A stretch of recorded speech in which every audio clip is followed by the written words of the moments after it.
ஐயா இந்த திருமண வாழ்க்கை, ம். மனைவி, கணவன் இவங்க கூட அந்யோன்யம் எப்படி இருக்கும்? அதே மாரி குடும்பத்துல இவங்க யாருங்க? காலச்சக்கரத்தினுடைய முதல் ராசி ம். மேஷம். இது வந்து ஆண் ராசின்னு சொல்றோம். ம்.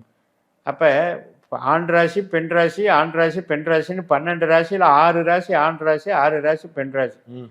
அதுல இவங்க தான் தலை அப்படிங்கிறது ஆண் ராசிக்குரிய. அப்ப நேர் 7ஆம் வீடு வந்து பெண் ராசிக்குரிய. ம்.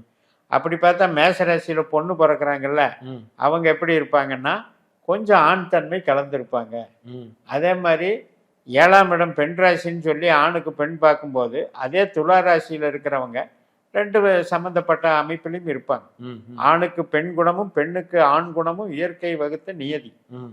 அந்த வகையில இவங்களுக்கு திருமண வாழ்க்கையா யார் வர்றாங்க? 7ஆம் வீட்டு சுக்கிரன். ம். அப்ப இந்த செவ்வாய் சுக்கிரனை வச்சு தான் நம்ம களத்திரக்காரகனவே பிரிச்சிருக்காங்க. ஆண்களுக்கு சுக்கிரனாகவும், பெண்களுக்கு செவ்வாயாகவும் பிரிச்சதுக்கு காரணமே இந்த செவ்வாயை வச்சு தான். ஆனா திருமண வாழ்க்கை இப்ப நான் சொன்ன மாதிரி இவங்க வந்து கொஞ்சம் முன்கோபம், ம். உணர்ச்சி வசப்படுறது, அதிகமாக ஆளுமை திறனும் போது அதட்டல் பேச்சுக்கள் இருக்கும். பிஹேவியரிலே வந்து அதட்டல் இருக்கும்.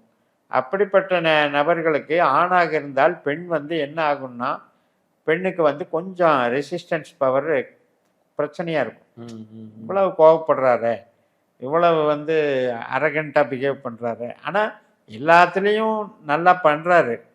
ஆனால் வந்து அவருடைய சுபாவம், ஹேபிட்டு, அந்த பாடி லாங்குவேஜ் ஏன் இவ்வளவு ஹார்ஸு அப்படிங்கிற பேசுறது கூட சவுண்டா லவுடா பேசுறது. ஏன் இந்த ஹார்ஸ்னஸ் அப்படின்ற அந்த கேள்வியை கேட்க வைக்கும். ம். அதே மாதிரி தான் பெண்ணாக இருந்தாலும். ம்.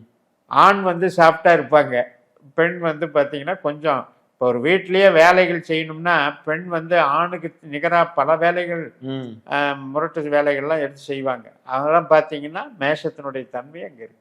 சிறப்பு. ஆனால் அட்ஜஸ்ட் பண்ணிட்டு தான் போயாகணும். ம். ஏன்னா இந்த முன்கோபம்ங்கிறது இருக்கிறதுனால குடும்பத்தில் கொஞ்சம் அட்ஜஸ்ட்மெண்ட் வேணும். ஏன்னா சட்டு சட்டுன்னு கோபம் வந்துடும். ம். அது ஒன்றுனால தாம்பத்திய வாழ்க்கையில் அது கரெக்டான மேட்சிங் இல்லைன்னா இவங்களை அனுசரித்து போகிறது கஷ்டம். ம்.